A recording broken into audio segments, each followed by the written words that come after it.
였네. 하나님 말씀 보겠습니다. 에베소 2장.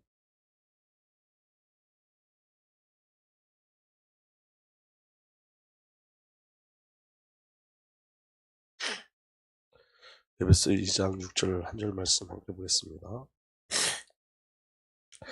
함께 봅니다.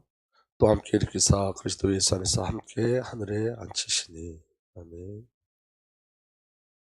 살아계신 하나님 감사합니다. 이 시간도 주의 성령으로 역사하여 주십시오. 하나님의 비밀 그리스도가 우리에게 차고 넘치게 하시고 우리 주 예수 그리스도께서 우리를 얼마나 사랑하셨는지 그 사랑과 그 은혜의 비밀을 온전히 누릴 수 있도록 주의 성령으로 역사하여 주옵소서.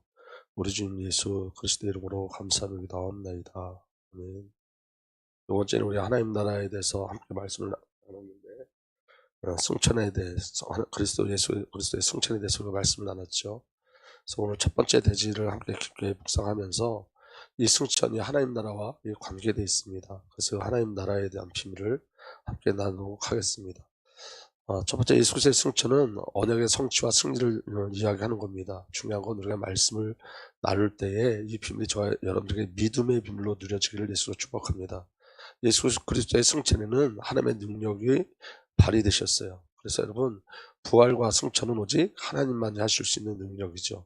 그래서 에베소 1장 19절 20절 또한 믿는 사람들인 우리에게 강한 힘으로 활동하시는 하나님의 능력이 얼마나 엄청나게 큰지를 여러분이 알기를 바랍니다. 하나님께서는 이 능력을 그리스도 안에 발휘하셔서 하나님께서 예수 그리스도 안에서 능력을 발휘하셨어요. 그분을 죽은 사람들 가운데 살리시고 하늘에서 자기 오른쪽에 앉히셔서, 그러니까 여러분 중요한 건 하나님의 능력이 그리스도 안에서 발휘되셨는데 그 그리스도의 그 하나님의 능력이 뭐냐면 부활과 승천이었어요. 이 부활과 승천이 저와 여러분들의 정체성입니다. 그리고 하나님께서는 에베소 1장 21절에 모든 정권과 권세와 능력과 주권 위에 그리고 이 세상뿐만 아니라 오는 세상 일거를 모든 이름 위에 뛰어나게 하셨어요. 그래서 예수 그리스도의 이름이 모든 이름에 가장 뛰어난 이름이요 유일한 이름이고, 에베소 1장 22절에는 하나님께서 만물을 그리스도 발 아래 굴복시키셨죠. 그리고 그 그리스도께서 교회의 머리가 되셨습니다. 그분을 만물 위의 교회 머리로 삼으셨습니다.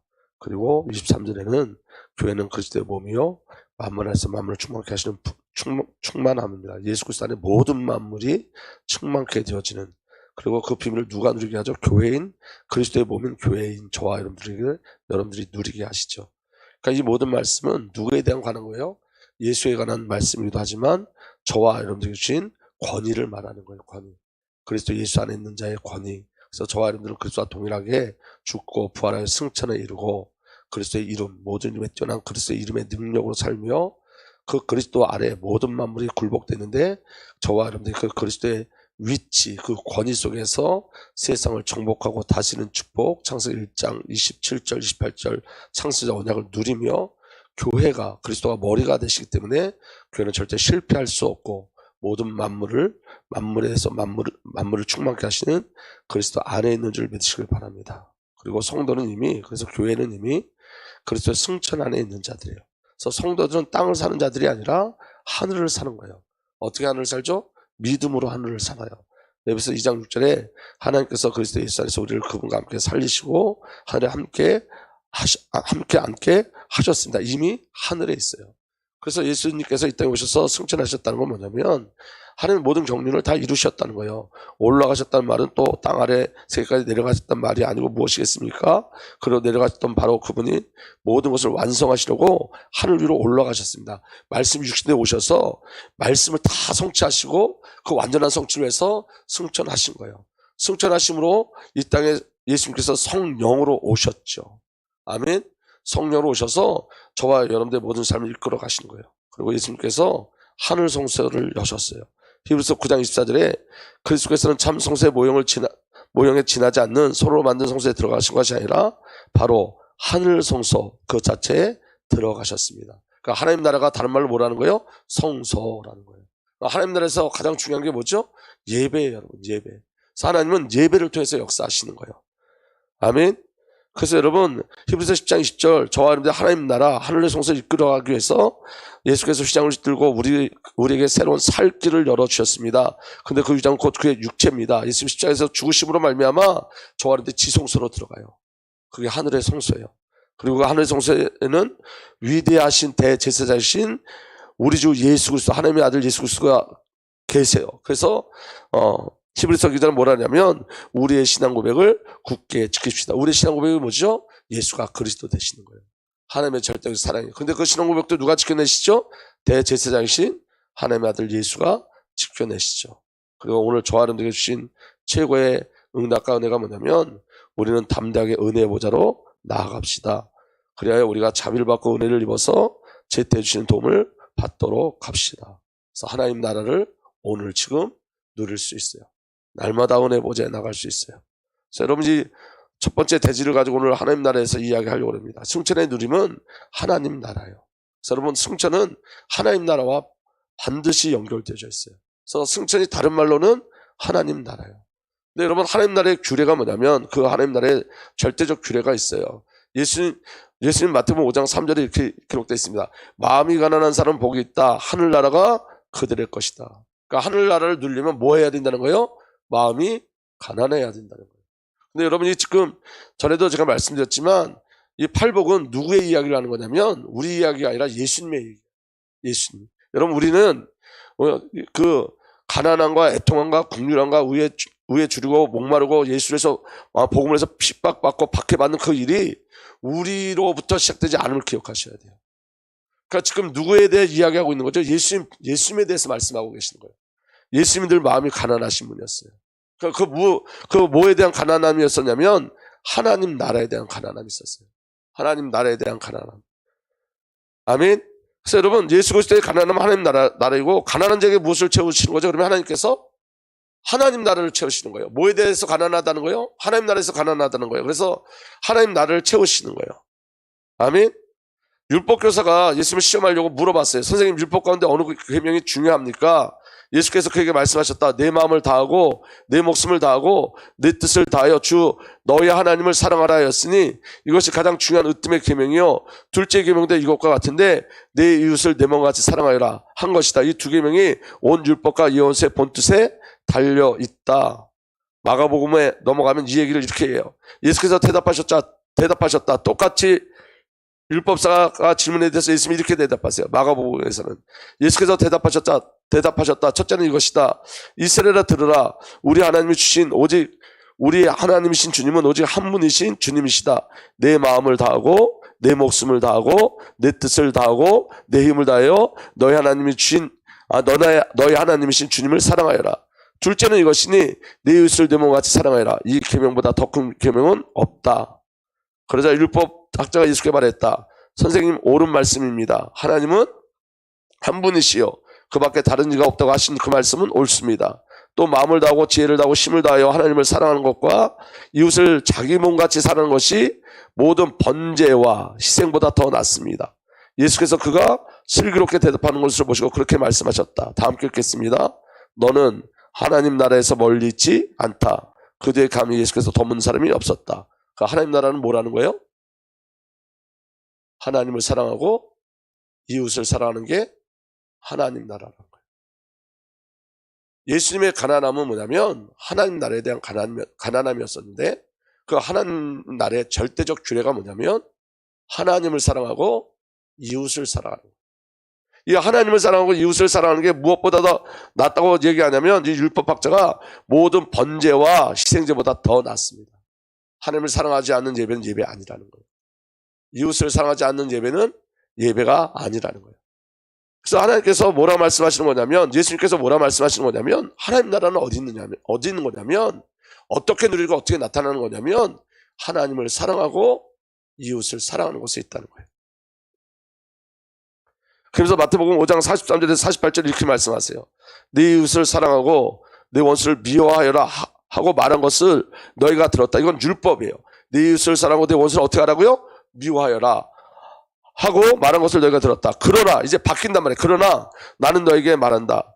너희 원수를 사랑하고 너희 박해하는 사람을 위하여 기도하여라. 이게 하나님 나라라는 거예요. 그래야만 너희가 하늘에 계신 너희 아버지의 자녀가 될 것이다. 아버지께서는 악한 사람에게나 선한 사람에게나 똑같이 해를 떠오르게 하시고 의로운 사람에게나 불의한 사람에게 똑같이 비를 내려주신다. 그렇죠? 예수를 믿는 우리에게만 비를 내려주시는 게 아니잖아요. 하나님을 거역한 자들에게 비를 내려주세요. 거역한 자들에게도 식량을 주세요. 46절에 너희를 사랑하는 사람만 너희가 사랑한다면 무슨 상을 받겠느냐? 세리도 그만큼은 하지 않느냐? 또 너희가 너희 형제 자매들에게만 인사를 하면서 지내면 남보다 나을 것이 무엇이냐? 이방 사람들도 그만큼 하지 않느냐? 그러므로 하늘에 계신 너희 아버지께서 완전하신 것과 같이 너희도 완전하라. 그 완전함이 뭐예요? 사랑이라는 거예요. 근데 여러분 중요한 건 우리가 하나님을 사랑하고 이웃을 사랑할 수 있냐는 거예요. 우리가 우리 힘으로 하나님을 사랑하고 이웃을 사랑할 수 있냐는 거예요. 중요한 건 뭐냐면 이거예요. 이 율법의 가장 중요한 그 강령이 뭐냐면 하나님을 사랑하고 이웃을 사랑하는 건데 이건 우리로부터 시작되지 않고 우리로 성취될 수 없습니다. 그래서 예수 그리스도 안에서 예수 그리스도로 말미암아 성취되어진 거예요. 그래서 예수 그리스도의 사랑을 받아들이는 것이 하나님의 사랑이죠. 근데 여러분 예수 그리스도의 사랑을 받아들인다는 건 뭘 전제로 하냐면 내가 얼마나 큰 죄인이었나서부터 시작되어지는 거예요. 내가 얼마나 큰 죄인이었음에도 내가 얼마나 큰 죄인임에도 불구하고 예수님께서 나를 사랑해 주셨다는 거예요. 그럼에도 나를 좋아하는 걸 사랑해 주셨다는 거예요. 하나님의 사랑이 나에게 이루어짐을 신뢰하고 그래서 여러분 우리가 하나님의 사랑이 나에게 이루어짐을 신뢰하고 믿음으로 받는 것이 하나님을 사랑하는 거예요. 예수 그리스도의 사랑에 대한 감사가 나에게 있다면 우리는 모든 삶 속에서 하나님을 신뢰하고 하나님께 감사함을 고백할 수 있어요. 그래서 여러분 신앙은 죄에서 나를 건지신 하나님의 사랑이에요. 나를 사랑하신 그 사랑을 내가 알면 감사가 회복되죠. 우리의 신앙의 시작은 뭐냐면 감사와 사랑이에요. 그것이 하나님을 사랑하는 거예요. 하나님이 나를 사랑하신 그 사랑을 인정하는 게 하나님을 사랑하는 거예요. 우리 안에 감사가 회복되는 게 하나님을 사랑하는 거예요. 그래서 모든 삶 속에 하나님의 하나님 되심을 인정하고 신뢰함이 하나님을 사랑하는 거예요. 그럼 이웃을 어떻게 사랑할 수 있나요? 여러분 이웃은 내가 죄 용서 받은 자리에서 이웃을 봐야 돼요. 내가 죄 있는 자리에서 이웃을 봐야 돼요. 우리는 여러분 하나님 자리에서 이웃을 봐요. 그러니까 정죄하고 판단하죠. 내가 하나님 되었어. 선악을 알게 하는 나무의 열매를 먹고 내가 하나님 자리에 서서 우리는 판단하고 정죄하고 우리가 심판하죠. 이웃을 어떻게 사랑할 수 있나요? 내가 죄인의 자리에 설 때만 이웃을 사랑할 수 있어요. 내가 죄인임을 알 때만 이웃을 사랑할 수 있어요. 그리고 내가 받은 하나님의 사랑이 사랑으로 이웃이 보여져야 돼요. 나 같은 자를 구원하신 그 사랑으로 보여져야 돼요. 내게 주신 하나님의 은혜의 구원으로 이웃이 보여져야 돼요. 여러분 우리는 날마다 선악을 알게 하는 나무의 자리에 서 있어요. 이게 아버지 하나님의 애통함이에요. 늘 판단하고 정죄해요. 그럼 누가복음에 보면 이 율법에 대해서 이렇게 기록되어 있습니다. 어떤 율법 교사가 일어나서 예수를 시험하여 말하였다. 선생님, 내가 무엇을 해야 영생을 얻겠습니까? 예수께서 그에게 말씀하셨다. 율법에 무엇이라고 기록하였으며 너는 그것을 어떻게 읽고 있느냐? 그가 대답하였다. 내 마음을 다하고 내 목숨을 다하고 내 힘을 다하고 내 뜻을 다하여 주 너의 하나님을 사랑하여라 하였고, 여러분 이 말 내 마음을 다하고 내 목숨을 다하고 내 힘을 다하고 내 뜻을 다하여 주 너의 하나님을 사랑하라 하였고, 이게 누구에게 성취됐죠? 그리스도 안에서. 예수님이 마음과 목숨과 힘과 뜻을 다하여 하나님을 사랑함으로 저와 여러분들이 구원받은 거예요. 그리스도의 사랑이 저와 여러분들을 구원하신 거예요. 또 내 이웃을 내 몸같이 사랑하라 하였습니다. 예수께서 그에게 말씀하셨다. 내 대답이 옳도다. 그대로 행하라. 그리하면 살 것이다. 그런데 그 율법교사는 자기를 옳게 보이고 싶어서 예수께 말했다. 그러면 내 이웃이 누구입니까? 예수께서 대답하셨다. 어떤 사람이 예루살렘에서 여리고로 내려가다 강도를 만났다. 강도들이 그 옷을 벗기려고 때려서 거의 죽게 된 채로 내버려두고 갔다. 마침 어떤 제사장이 그 길로 내려가다가 그 사람을 보고 피하여 지나갔다. 이와 같이 레위 사람도 그곳에 이르러 그 사람을 보고 피하여 지나갔다. 그러나 어떤 사마리아 사람은 길을 가다가 그 사람이 있는 곳에 이르러 그를 보고 측은한 마음이 들어서 가까이 가서 그 상처에 올리브 기름과 포도주를 붓고 싸맨 다음에 자기 짐승에 떼어서 여관으로 데리고 가서 돌봐주었다. 다음날 그는 2데나리온을 꺼내어서 여관 주인에게 주고 말하기를 이 사람을 돌봐 주십시오. 비용이 더 들면 내가 돌아오는 길에 갚겠습니다 하였다. 너는 이 세상 사람 이 세상 사람 가운데 누가 강도 만난 사람에게 이웃이 되어주었다고 생각하느냐? 이 세 사람 가운데 너는 이 세 사람 가운데 누가 강도 만난 사람의 이웃이 되어주었다고 생각하느냐? 제사장, 레위, 사마리아 중에서 누가 강도 만난 자의 이웃이라는 거예요. 이웃이냐는 거예요. 그가 대답하였다. 자비를 베푼 사람입니다. 예수께서 그에게 말씀하셨다. 가서 너도 이와 같이 하여라. 여러분, 여기 사마리아 사람이 누굴 얘기하는 거죠? 예수 그리스도예요. 유대인들이 핍박한, 유대인들이 미워한 예수 그리스도예요. 그럼 누가 강도 만난 자죠? 누가 강도 만난 자냐면 예수님께 자기 의를 나타내고자 누가 내 이웃입니까? 말한 자가 강도 만난 자. 저와 여러분들이 강도 만난 자예요. 저와 여러분들이. 여기 지금 이렇게 얘기하죠. 율법 교사가 나는 무엇을 하여야 영생을 내가 어떻게 해야 영생을 얻을 수 있습니까? 라고 질문하는데 여러분 중요한 건 우리가 무엇을 해야 영생을 얻을 수 없다는 거예요. 그 질문 자체가 틀렸어요. 우리가 무엇을 해서 영생을 얻을 수가 없어요. 우리는 은혜로 구원을 받은 자예요. 십자가로 구원을 받은 자예요. 예수 그리스도의 사랑만으로 나에게 영원한 생명이 주어지는 거예요. 사마리아인인 예수님이 저와 여러분들을 구원하신 거예요. 여러분 우리는 자꾸만 우리의 의가 드러나요. 무엇을 하면. 제가 새벽에 3시 반에 일어나서 교회로 옵니다. 처음에 제가 그 일을 할 때 하나님이 제게 경고하신 게 있어요. 네가 새벽부터 일어나서 기도하는 게 내 의가 되면 안 된다. 네가 얼마 많이 기도하는 게 내 의가 되면 안 된다. 제게 경고하신 거예요. 첫날부터. 혹여 제가 그게 제 의가 될까 봐. 여러분 저는 강도 만난 자였어요. 제가 오늘 말씀을 준비하면서 많이 울었는데 저는 강도 만난 자였어요. 귀신이 제게 역사해서 제가 밤마다 지금도 생각나요. 교회 그 88짜리 오토바이 타고 올라가서 밤마다 기도했어요. 주님 내가 자살할 수 없으니 날 죽여주십시오. 저는 강도 만난 자였어요. 저 의처증이 있었어요. 저는. 그래서 우리 집사람이 너무 고통스러웠어요. 너무 고통스러워했어요. 우리 집사람이. 아무것도 하지 않고 우리 집사람 옆에 붙어서 감시하는 삶을 살았어요. 거기다 정신병이 있었어요. 여러 가지 강박관념 때문에 잠을 못 잤어요. 제가 자다가 우리 집사람 목을 한두 번도 조른 게 아니에요. 때리고 목 조르고 나도 모르게. 지금은 그 일이 없어져서 그게 어떤 추억처럼 정말 그런 일이 있었었나? 라는 생각이 들 정도로 너무너무 심했어요. 잠을 제대로 자지 못했고 늘 강박관계에 시달렸어요. 더 무서웠던 건 뭐냐면 죄에 대해서 저는 무감각했어요. 죄에 대해 무감각했기 때문에 하나님의 사랑과 은혜에도 무감각했어요. 늘 하나님을 외면하고 불신하고 오직 나만 맞다고 생각했어요. 나만 고집했어요. 근데 그렇게 강도 만난 저를 주님이 찾아오셨어요. 그리고 주님이 저를 끝까지 기다려 주셨어요. 우리가 여러분 이런 소리에 우리가 얼마나 많이 기다려야 됩니까? 이런 소리 하는데 여러분 그게 참 하나님 앞에서는 의미가 없어요. 왜냐하면 제 삶 속에는 하나님의 기다림으로 가득 차 있어요. 제 삶 속에. 그리고 지금도 하나님은 저를 기다리고 계세요. 제가 목회 사역을 하면서 여러 가지 갈등이 있었고 제가 특별히 랩넌트 사역하면서 랩넌트는 늘 속였거든요. 저를.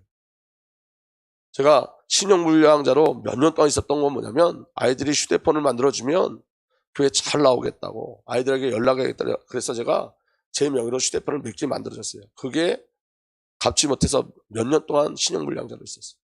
근데 전 알고 그렇게 했어요. 왜냐하면 속아주지 않으면 더 이상 만날 수가 없으니까.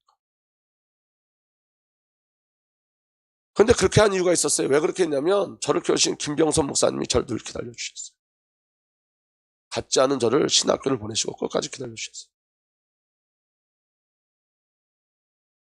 하나님 언제까지 기다려야 합니까? 그 질문에 하나님 제게 이렇게 말씀하셨어요. 내가 너를 기다리지 않았다. 내가 너를 지금도 기다리지 않는다면 너 어떻게 하겠니? 너무 끔찍한 거죠. 내가 너를 기다리지 않았다면 내가 너를 기다리지 않는다면 어떻게 하겠니? 여러분 모든 것이 은혜입니다. 누구도 정죄할 수 없는. 여러분 우리에게는 어떠한 의도 없어요. 오직 은혜예요. 율법교사의 착각, 율법교사는 자기를 옳게 보이려고 싶어서 예수께 말했다. 그러면 내 이웃이 누구입니까? 여러분, 우리가 어떤 죄인이었나? 저와 어떤 죄인이었습니까? 하나님신 예수 그리스도를 죽인 자들이 저와 여러분들이 예수를 죽인 자임을 놓치지 마세요. 예수를 죽인 강도였어요, 저와 여러분들이. 하나님의 애통하심은 하나님의 그리스도 안에서 저와 여러분을 살려내셨는데 어느 날 우리가 강도로 돌변하는 거예요.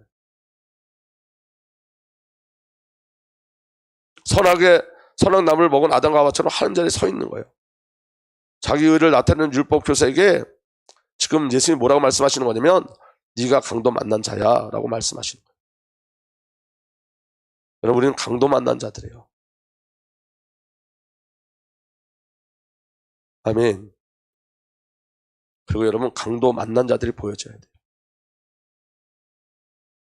여러분, 우리 주위에 강도 만난 자들이 많이 있죠. 그들에게 더 많은 하나님의 사랑이 필요한 거예요. 더 많은. 그렇기 때문에 더 많은 하나님의 사랑이 필요한 거예요. 여러분, 사탄은 맞는 말로 사람을 죽여요. 사탄이 강도예요. 사탄의 목적은 죽이는 것에 있어요. 사탄은 율법을 가지고 이스라엘을 살인하는 자로 만들었어요. 그리고 하나님신 예수 그리스도를 죽였어요.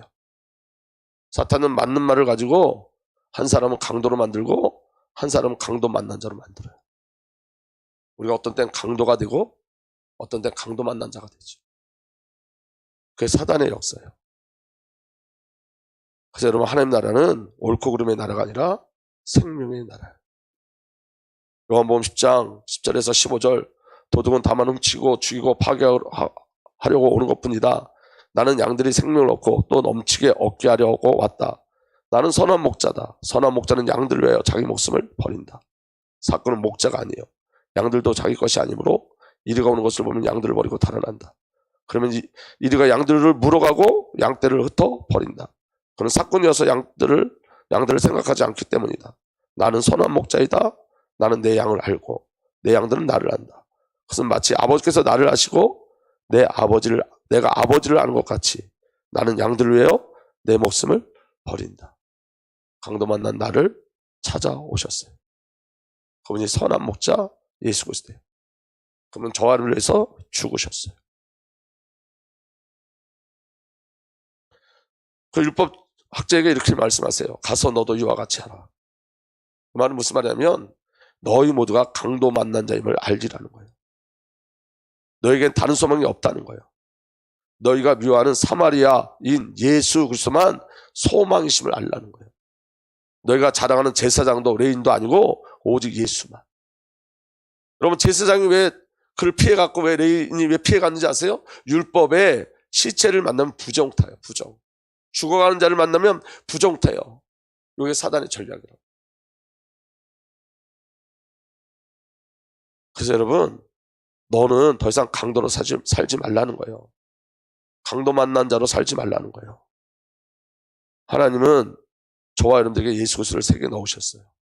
지금도 예수 그리스도를 새겨 넣고 계세요. 왜냐? 우리가 예수 그리스도의 편지이니까. 예수가 새겨진 편지이니까. 고린도후서 3장 3절에 이렇게 기록되어 있습니다. 여러분은 분명히 그리스도께서 쓰신 편지입니다. 우리는 그것을 작성하는데 봉사였습니다. 그것은 먹물로 쓴 것이 아니라 살아계신 하나님의 영으로 쓴 것이요. 돌판에 쓴 것이 아니라 가슴판에 쓴 것입니다. 우린 예수의 편지지 강도가 아닙니다. 그 비밀을 저와 여러분들이 누리고 갔으면 좋겠어요.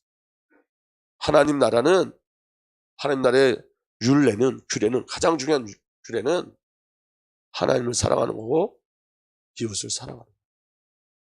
그 비밀이 저와 여러분들에게 누려졌으면 좋겠습니다. 오늘 제가 아침에 새벽에 나와서 기도하는데 하나님 뭘 보여주시냐면 나를 기다리시는 하나님을 계속 보여주셨어요. 내 전삶 속에 하나님의 기다림을 가득 차 있는 거 있죠. 그 사랑으로 가득 차 있는 거 있죠. 날 사랑하심. 그럼 왜 이렇게 사랑하신지 모르겠어요. 부족한 자. 더 이상 우리가 강도가 돼서도 안 되고 강도 만난 자가 돼서도 안 됩니다. 우리는 예수 그리스도의 편지입니다. 그래서 그 사랑, 하나님의 사랑을 전달하는 은혜가, 그 은혜가 저와 여러분들에게 일어났으면 좋겠습니다. 이번 주 한 주간은 승천과 하나님 나라에 대해서 계속 말씀을 나누려고 합니다. 여러분들 하나님 나라의 비밀을 누리기를 예수님으로 부탁드립니다. 살아계신 하나님 감사합니다. 날 사랑하셔서 내 안에 그리스도를 새겨 넣으시고 내 모든 인생 속에 늘 기다림으로 우리를 사랑하시되 끝까지 사는 그 사랑으로 우리를 지켜내신 주 예수 그리스도를 찬양합니다.